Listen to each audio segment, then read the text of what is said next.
Good afternoon, and welcome to episode 36 of the RIPPER podcast. Look, I'm not saying you should play college football till you're 28 years old, but it does make for an entertaining story and a good quarterback.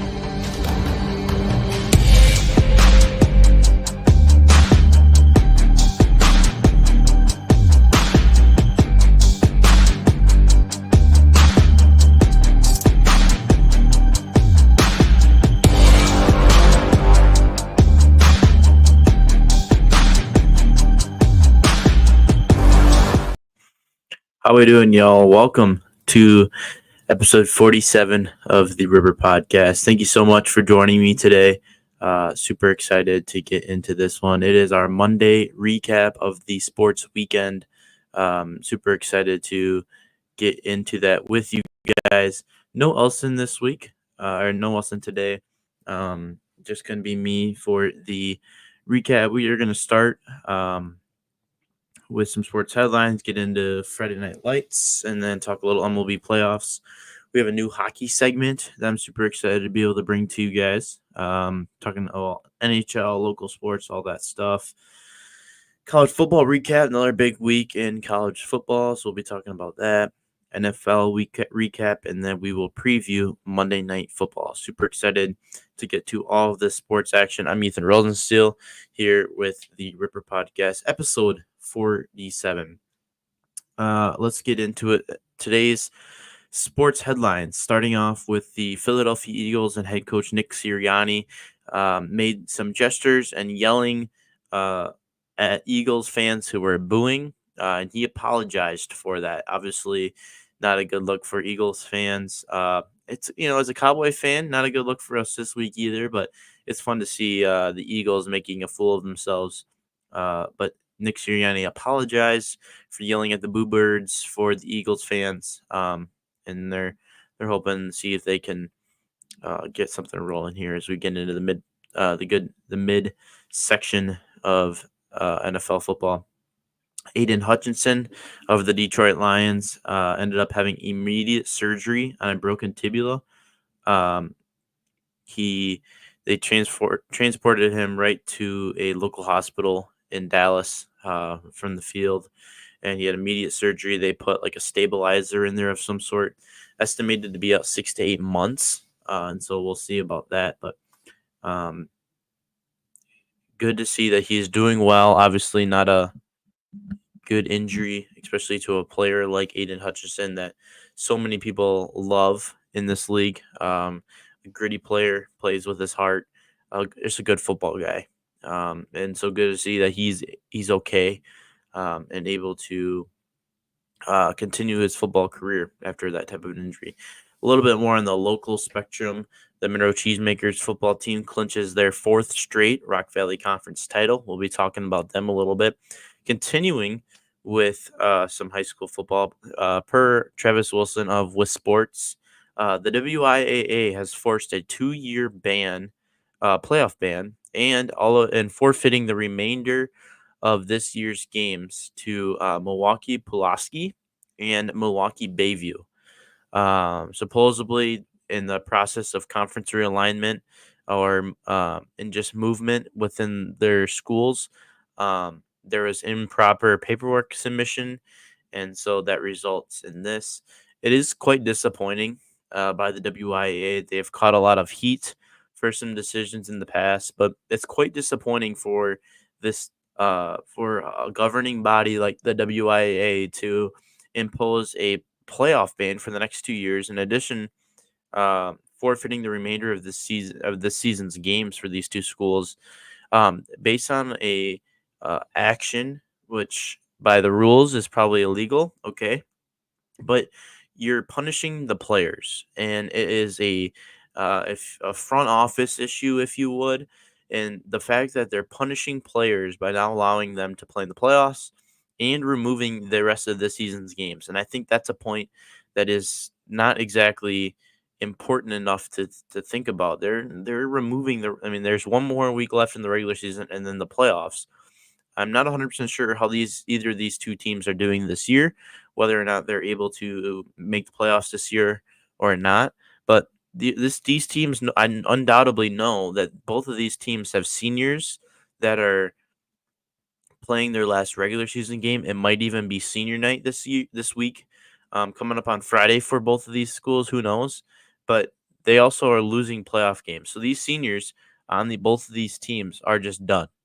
They didn't even know it until today. They just heard the news, and they, without knowing, they played their last football game of their high school career. For most of them, probably of their sports career. So that's just disappointing. I mean, they didn't do anything wrong. The players did nothing to deserve the opportunity to be losing their playing time. It That's just a disappointing move. I think there's other ways of action to be able to punish, I guess, for their consequences, provide consequences for their actions. If you're the WIA, but neither of these schools, players, seniors, deserve that. I mean, you're talking about affecting 2 years worth of athletes' uh, ability to play in the playoffs going forward. I mean, that's not right in my opinion. Um, and in a sport where it's a privilege to play, and a sport that provides so much to an athlete, uh, I don't feel that's right to be punishing on that and that standard. Very disappointing by the WIAA. I know a lot of people, especially on X, where Travis Wilson released the news. A lot of people voiced their concerns with it, but it's just not right to be able to punish players for something that they didn't do. I'm by no means denying whatever the paperwork miscommunication or misfiling was for both of these schools, but the players didn't have anything to do with that. They're just there to play football, a sport that they love, that they've probably been playing for most of their life. And for seniors this year, their career is over in the matter of a email essentially, and the next 2 years, players not being able uh, to play in the playoffs. Disappointing. WIA, I think they've done this before. They've made, in my opinion, incorrect punishments and provided harsh punishments, I would say. It's disappointing, and I feel for the players of those teams just because um, I don't know how I would feel if that was me in the situation. I would be fairly disappointed, I will say, especially if my football career was over at that point for the pure fact that someone missubmitted paperwork. Seems pretty insignificant for that kind of a punishment, but disappointing there. Let's continue the conversation here in Friday Night Lights, recapping some of the area's games. Week 8 has come and gone. A couple big games, massive ones in the area. We'll start with New Glarus, Prairie du Chien. Kind of knew Prairie du Chien was going to come into this game and dominate. They beat the Gardner Knights 39-6. New Glarus quarterback Matt Ross, 4 interceptions, definitely did not help the cause. Defensively, though, New Glarus only allowed 156 passing yards and 184 rushing yards. So when you look at it from a defensive perspective, New Glarus, they allowed 39 points, but they only allowed not a little over 300 yards total offense, which isn't bad at all. I mean, when you consider, the passing defense obviously was stellar. 156 through the air is pretty good. 184 rushing in high school, I'd consider that a success as well. Good defense from New Glarus. Obviously, the offense couldn't keep up, only putting up 6 points. But Prairie du Chien's a pretty good team. They came into town, kicked butt, and Prairie du Chien's going to be making they got their eyes on a playoff run right now as the regular season winds down. Kind of a big game between Darlington and Cuba City. This game was for the conference championship. Cuba City beat Darlington 14-12, so they clinched the conference championship. They are so far undefeated. Darlington's got one loss, obviously, to Cuba City. 1 week to go. Providing Cuba City lost, Darlington won. Cuba City would still hold the tiebreaker because they have the outright win over Darlington. Therefore, Cuba City is the conference champs. Darlington still going to be making the playoffs, still going to be in good shape for a playoff deep run, get back to Camp Randall like they were a year ago. But Cuba City gets the job done. Lowest scoring game The atmosphere of this one I know was had to be pretty cool. It was good. A couple small towns battling it out on the west side. Just it was a good game. That's good small school high school football right there. Cuba City gets it done 14-12. Belleville continuing their role. They shut out Fenimore 19-zip. Belleville has won 4 of 5 since starting 0-4. So they're getting hot as the season goes on. A nice win over Fenimore. How about Blackhawk Warren? They continue to roll 70-6 over Riverdale. Stud running back Owen Sefford, 6 carries, 141 yards, 3 touchdowns, and added a punt return tud on top of that. So just continuing to roll is Blackhawk Warren as they continue to get ready for the playoffs. Lancaster over at Broadhead Judah, 35-8. Broadhead Judah only allowed 133 total yards of offense against Lancaster. So talking about a defense that played well, but didn't get any help from the offense, similar to New Glarus. Broadhead Judah's offense just isn't getting her going. If you look at the stats, especially in this game, lots of turnovers, a lot of inefficiency. When considering throwing the football, and an under 50% completion percentage just doesn't get the job done. Not getting the yards you need on the ground.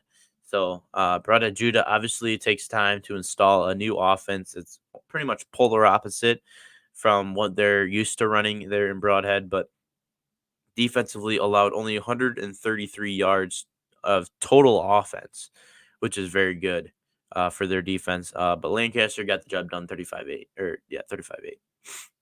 35-8. Our game of the week, Monroe taking on Evansville. This one was for the Rock Valley Conference title. Monroe got the job done 19-13. It was a close game. It's one of those that we haven't seen recently for the Cheesemakers in the Rock Valley. Close games actually battling. Obviously, when the Cheesemakers were in the Badger Conference, it seemed as the games were tight each and every week. Obviously, the Cheesemakers play some tight out-of-conference games, but this one was a tight one. It came down to the end, but the Cheesemakers added a late touchdown, able to seal the deal in the fourth quarter, 19-13 over the Evansville, clinching a Rock Valley Conference title. Fourth consecutive Rock Valley Conference title since joining the conference.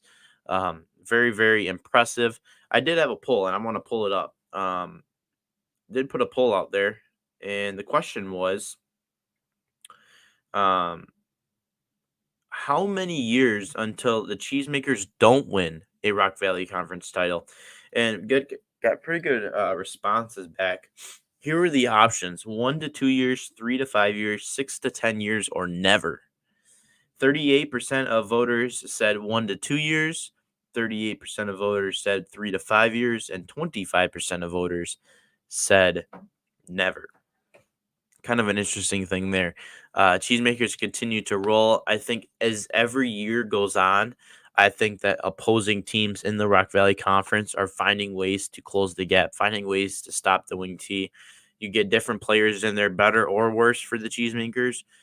It provides a little bit of a different outlook, an opportunity for defenses to kind of figure some things out. I obviously don't foresee the Cheesemakers never not winning the conference championship, but I do see it continuing for a while. You see Evansville. Evansville's always been the close second in the conference since the Cheesemakers have joined. You saw them give them a good fight. Edgerton's a team that could give them a good fight. Delavan Darien's kind of up on the rise. There's teams there that can play ball. McFarland is a team. They gave the Cheesemakers fits in the playoffs last year. I think this is a conference that is narrowing the gap from the top to the bottom, and so it should make for some pretty fun entertainment going forward in the next few years. But Cheesemakers' fourth consecutive Rock Valley Conference title championship clinched on Friday night over Evansville, 19-13. Let's talk MLB playoffs. Playoffs are in full effect. I'm going to pull up some live updates as we speak because there are games going on. We're into the championship series for the NL AL. The NL championship series going on right now. Mets currently over Dodgers 6-3. They're in the bottom of the seventh inning, 2 outs. But the Mets continuing to play well and continuing to do their thing.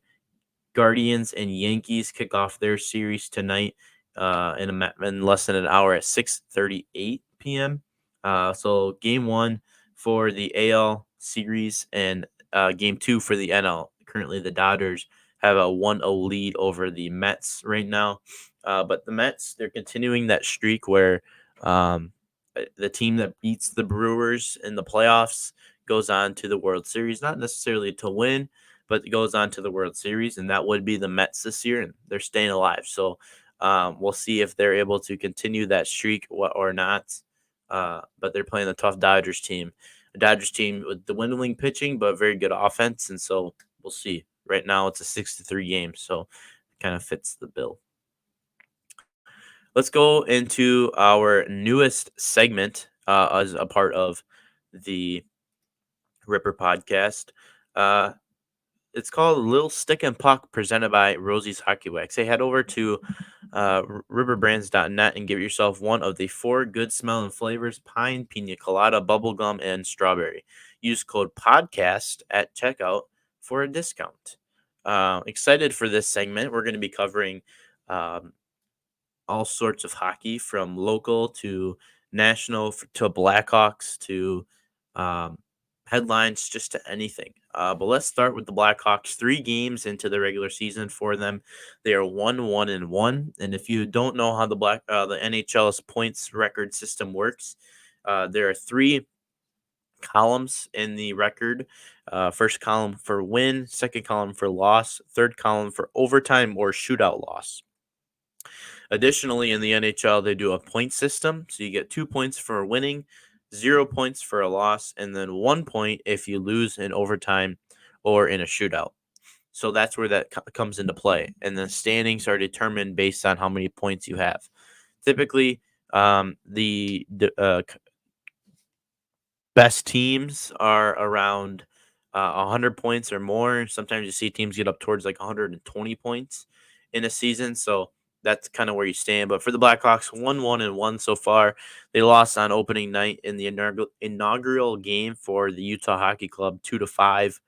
That score doesn't necessarily reflect the outcome of that one.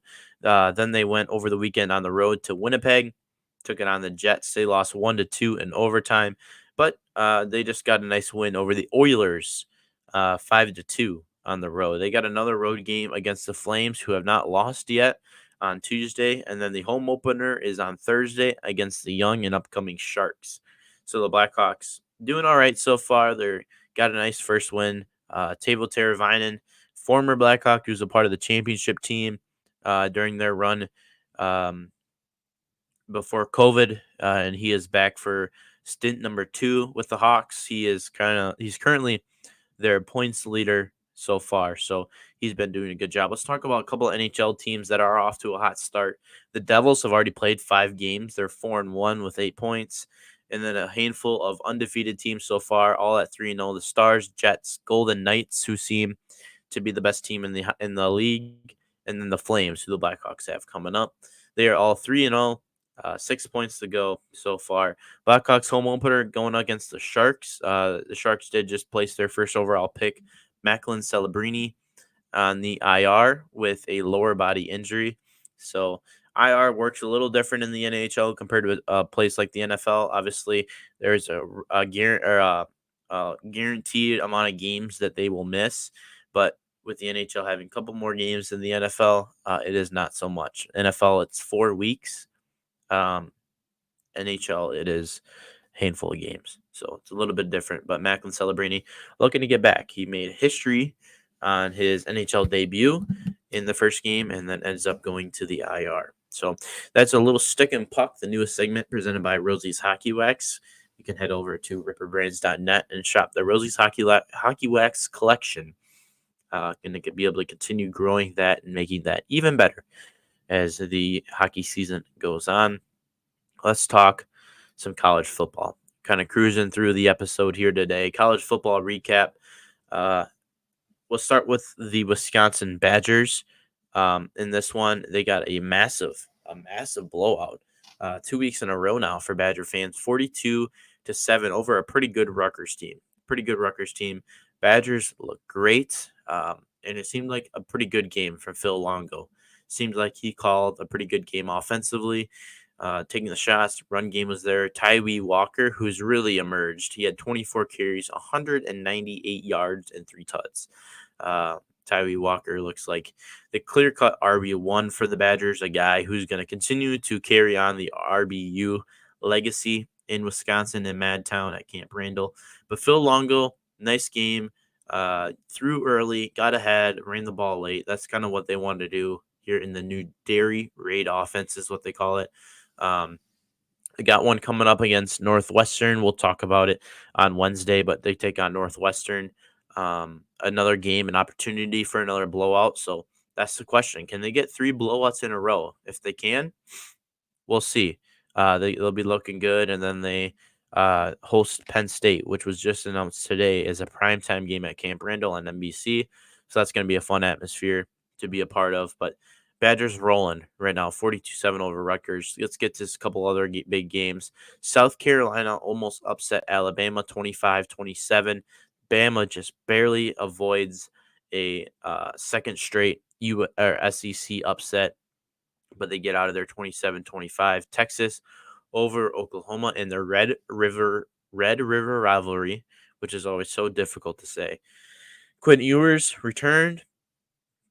Didn't look as good as he did in the Michigan game. Obviously, coming back from injury, knocked a little rust off. Longhorns dominated in this game from start to finish.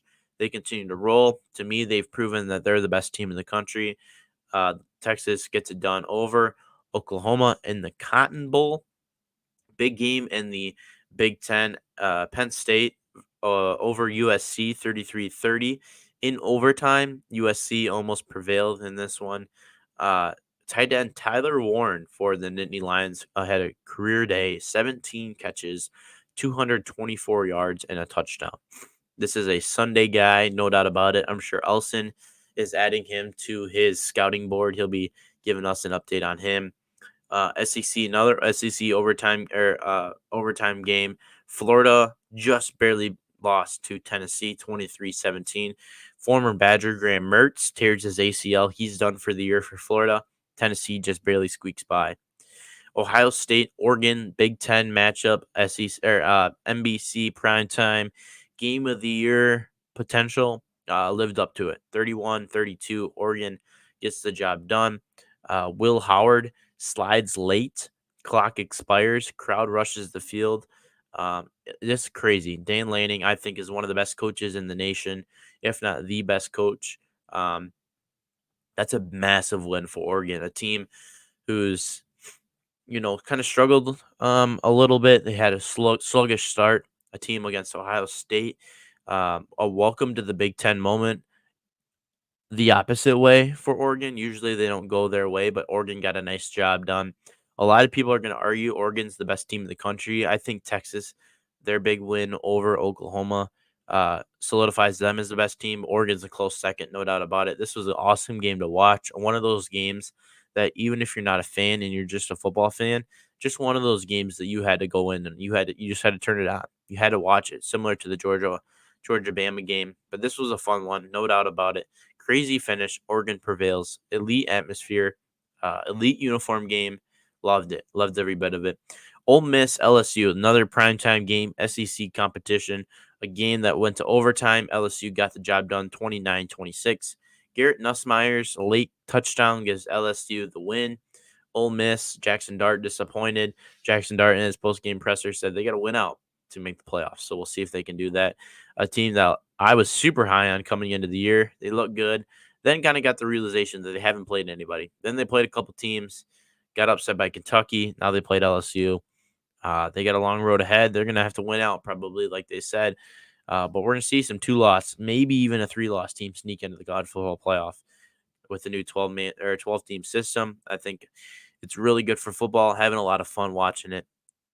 Just being excited to be able to continue rolling on through the second half into the second half of the season. Still early on. Let's get to some NFL here. Starting with the local team, Green Bay Packers get a nice win over the Arizona Cardinals, 34-13.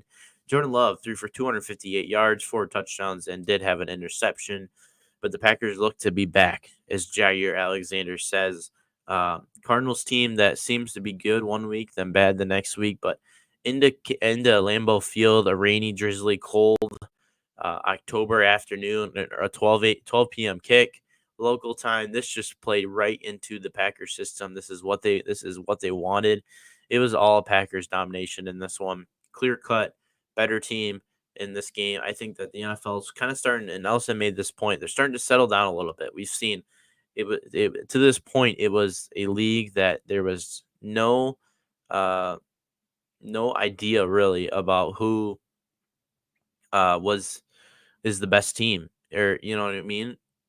A worse team could beat a best team any given week. It was super hard to predict games. But with that being said, Packers get the job done over the Cardinals. Let's get to Thursday night football. A good, nice little bounce back win for the 49ers, 36 over the Seahawks, 24. Brock Purdy looked good, 255, 3 touchdowns, no turnovers. A former Badger transferred to Louisville, now a 49er. Isaac Guerrero had 10 carries, 99 yards. And could probably had a touchdown, but he slid early there at the end of the game. He stepped up. Obviously, Christian McCaffrey's gone. Jordan Mason now ended up getting hurt in this game. Isaac Guerrero came in. He's the next man up. It's kind of been that mentality, and that seems like how these 49ers find these running backs just out of nowhere, and injuries kind of become that priority. Isaac Guerrero could be the guy going forward for the next few weeks until one of those two guys come back, but 49ers get a nice bounce back win in this one. Deebo Samuel had a nice game. It was a good looking 49ers team in this one. Lions all over the Cowboys, 47-9. As a Cowboys fan, obviously pretty disappointing. One of those games that you just hope to be able to move on from heading into the bye week. Usually you want to head into the bye week on a high note, but I feel like the bye week comes at a pretty big time for the Cowboys at this point.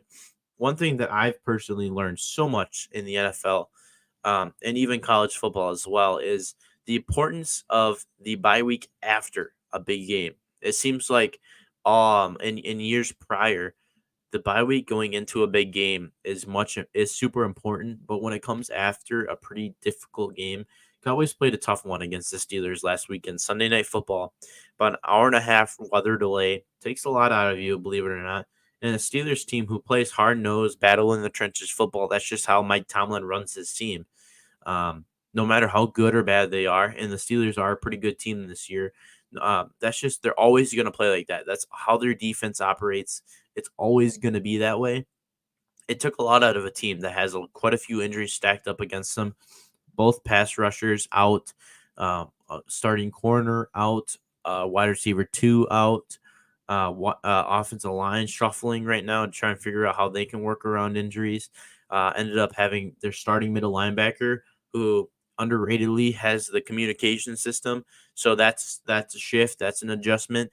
Just all those different types of things that a lot of fans who just sit back and watch a game don't think about. A lot of changes happened in this game for the Cowboys because of injury and coming off of a game that they pretty much just got beat up on. Ended up winning, but got it beat up in against the Steelers. It was a tall task for the Cowboys against these Lions, a Lions team coming in rolling. They're on the up and up right now. They're looking good. Jared Goff. It just seemed like the Lions were having a little bit too much fun. Lions, Jared Goff, 315 yards, 3 touchdowns. David Montgomery, 80 yards, 2 touchdowns. The only blemish for the Lions was their loss of Aiden Hutchinson. We talked about it earlier, had season-ending surgery to replace a broken tibia in his leg, estimated about 6 to 8 months of recovery time needed. The funny thing in this game, I thought, was the amount of times the Lions tried to get the ball to an offensive lineman. A lot of offensive linemen reporting as eligible. That's just what they do a lot, but it seemed like they were trying to make a point. First time since that controversial finish last year.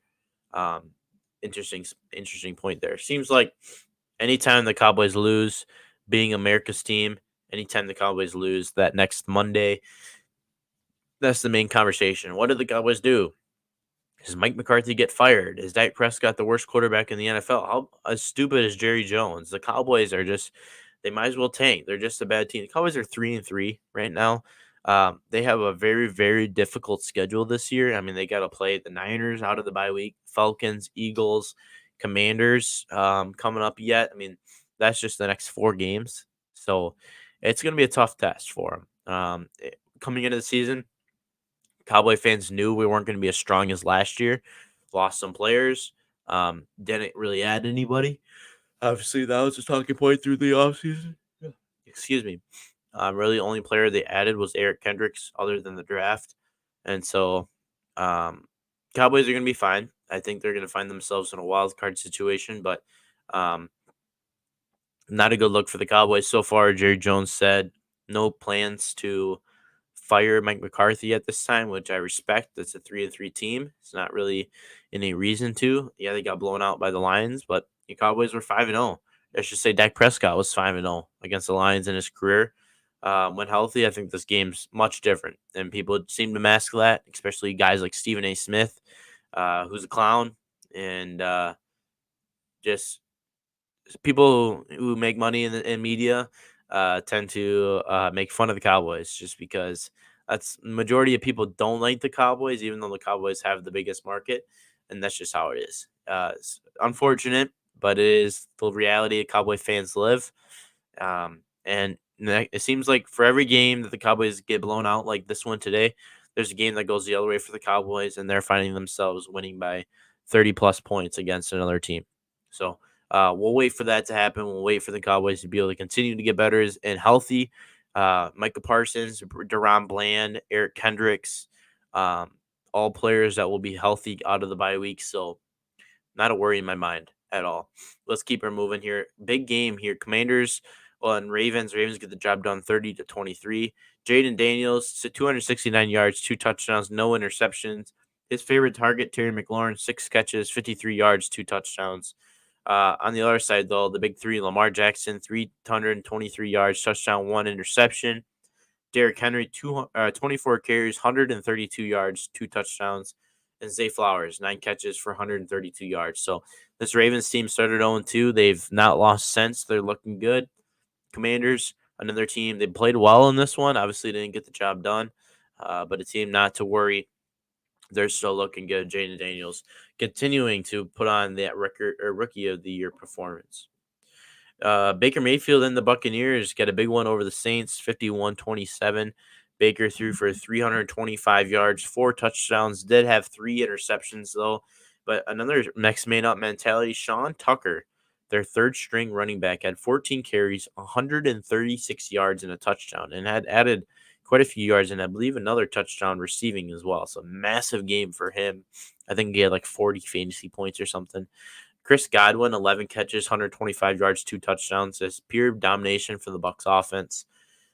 Saints without Derek Carr actually put 27 points up, which is impressive. Most times it's going to keep you in a game, but 51 points by the opponent is going to be a tough one to swallow. Buccaneers continue to roll. Sunday Night Football, a game that I'm sure no one watched. Bengals and Giants. Bengals won 17-7. Battle of a couple underwhelming teams. Obviously, the Bengals probably better than their record shows, but a couple now 2-4 teams. Just a boring game. I was looking at the stats, seeing what players were worth mentioning. There wasn't one stat line that even caught my eye. It was just a boring game. I personally didn't watch it.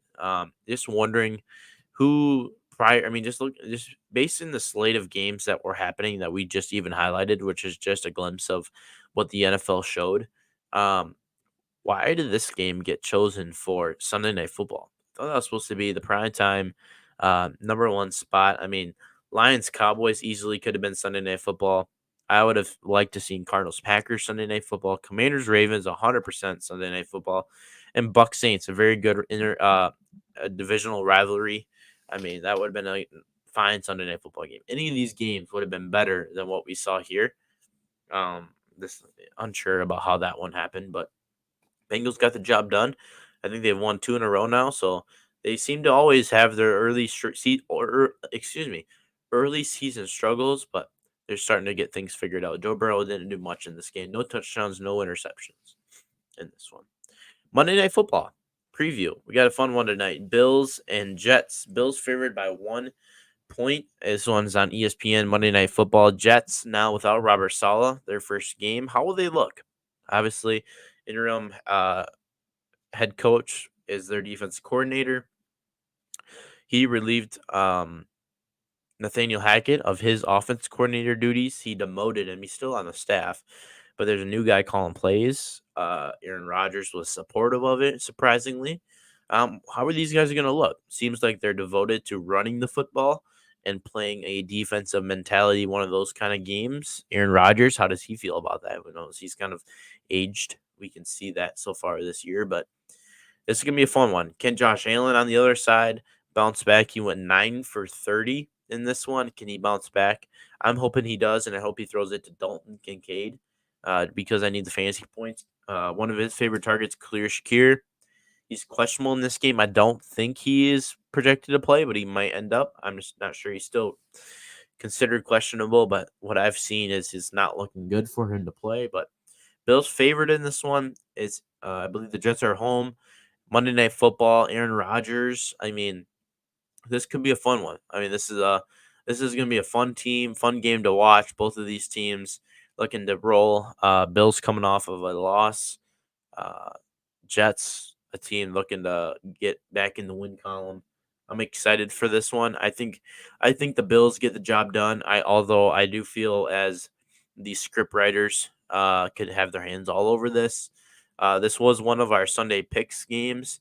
I don't remember who picked who, but with the Jets being underdogs, I think it'd be a fun one to see them win. But this is gonna be a fun one. Bills coming into this game 3-2, Jets 2-3. Very comparable teams. It'll be interesting to see how this one goes. And we'll be covering the recap of this one on Wednesday's episode, and we will preview every Monday Night Football here on the Monday episode. But that game coming up in about an hour and a half, so it'll be a fun one to watch for between the Jets and Bills. Bills favored by 1 on ESPN for Monday Night Football. But that is all we got today. A nice, short, sweet episode here in this one. Thanks for joining me, episode 47. We're approaching that 50 mark. I'm super excited to kind of figure out how to celebrate 50, episode 50. That'll be a fun one to do, but that'll be Wednesday. Elson will be here for that one. 47 or 48 on Wednesday, and then a week from Wednesday will be 50. So we got something to figure out for that one. I'm Ethan Rosensteel. Thanks for joining us on this Monday, October 14th, and we'll see you on Wednesday. Have a fantastic week. We'll talk in a